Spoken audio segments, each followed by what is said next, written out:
आज का हमारा टॉपिक है गैल्वेनोमीटर या धारामापी। धारामापी एक ऐसा उपकरण है जिसकी सहायता से किसी परिपथ में धारा की उपस्थिति का पता लगाया जाता है और धारा की प्रबलता का मापन किया जाता है। मतलब कितनी पावर की कितनी प्रबल वो धारा है, इसको हम धारामापी के थ्रू काउंट करते हैं। ठीक है। धारामापी दो टाइप की होती है, एक चल चुंबक धारामापी और दूसरा चल कुंडली धारामापी। तो सबसे पहले चल चुंबक धारामापी क्या होता है।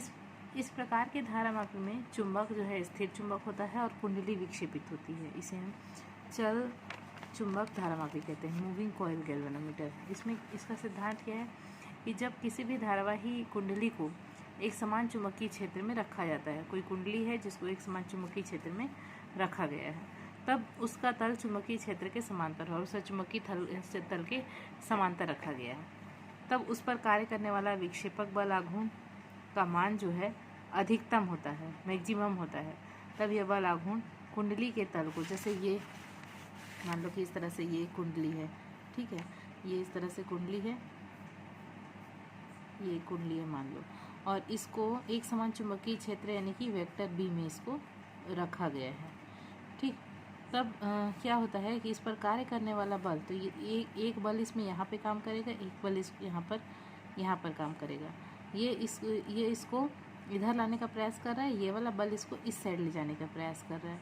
ठीक है, तो इस तरह से ये बल जो है इसे चुंबकीय क्षेत्र के लंबवत, यानी कि इसको इस तरह से लाने का प्रयास करता है, चुंबकीय क्षेत्र के लंबवत लाने का प्रयास करता है। तो इस विक्षेपक बल आघूर्ण को ही हम क्या कहते हैं, विक्षेपक बल।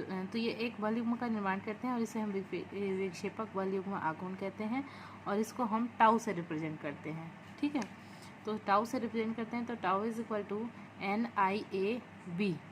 ठीक है, यहाँ पे प्रति एकांक क्षेत्रफल है और I इसमें प्रवाहित धारा है और प्रति इसमें नंबर ऑफ इलेक्ट्रॉन है। ठीक है, और बीच चुंबकीय क्षेत्र है। इस प्रकार से अगर ऐंठन बल आघूर्ण tau is equal to K5 होता है, इक्वेशन नंबर सेकेंड मान लो, तो ये देख सकते हैं इक्वेशन नंबर फर्स्ट और सेकेंड दोनों ही क्या है, टाउ का वैल्यू है।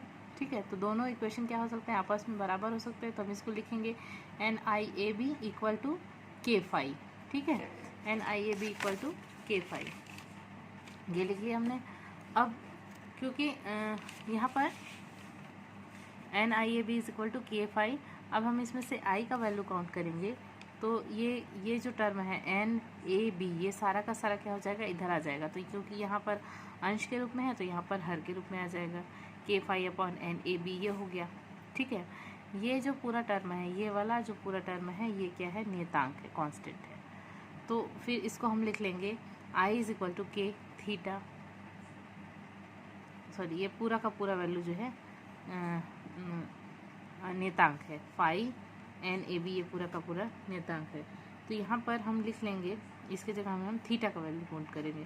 तो I is equal to K theta. इस इक्वल का साइन को अगर हम हटाएंगे तो यहाँ पर क्या लग जाएगा, प्रोपोर्शनल का साइन लग जाएगा और यहाँ पर लिखा जाएगा I प्रोपोर्शनल टू थीटा। यह चल कुंडल धारामापी का सिद्धांत है। चल कुंडल धारामापी भी अब दो प्रकार के होते हैं, एक निलंबित कुंडली धारामापी और दूसरा होता है किलकित कुंडली धारामापी। ठीक है, तो निलंबित कुंडली धारामापी ये क्या होता है, ये इस प्रकार से देख सकते हैं, दानी चुंबक NS ध्रुव यहाँ पर है।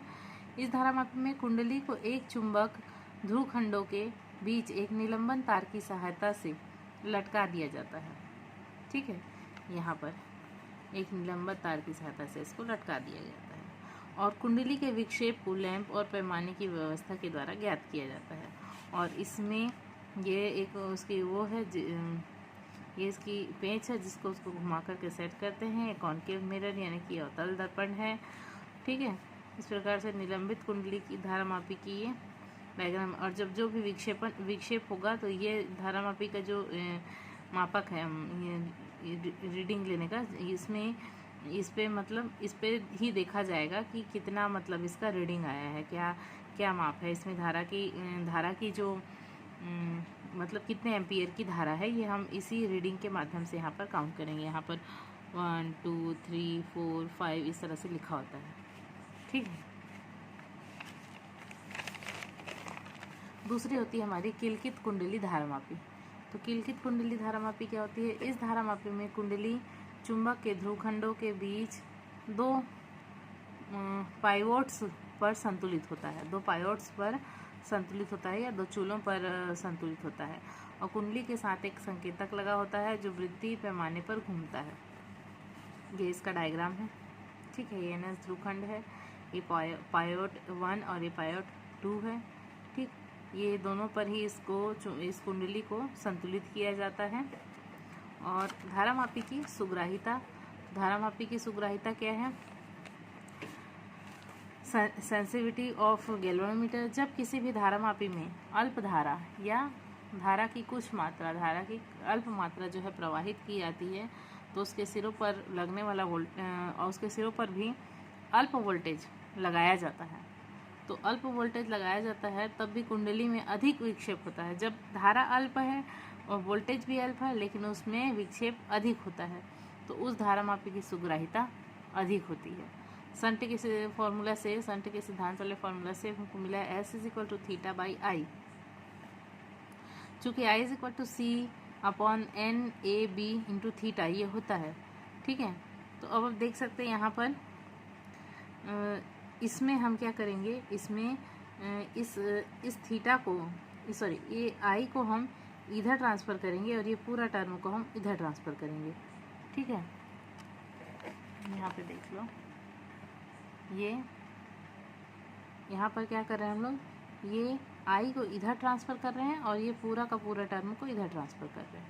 तो होगा क्या कि I इधर आ जाएगा तो θ/I, और ये पूरा का पूरा इस साइड चला जाएगा तो ये C/NAB है ना, तो ये इधर इक्वल के साइन के इधर आ जाएगा तो ये चेंज हो जाएगा, NAB/C हो जाएगा, ठीक है।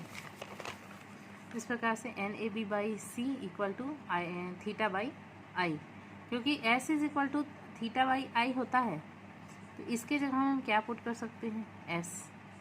तो S = NAB/C, ठीक है।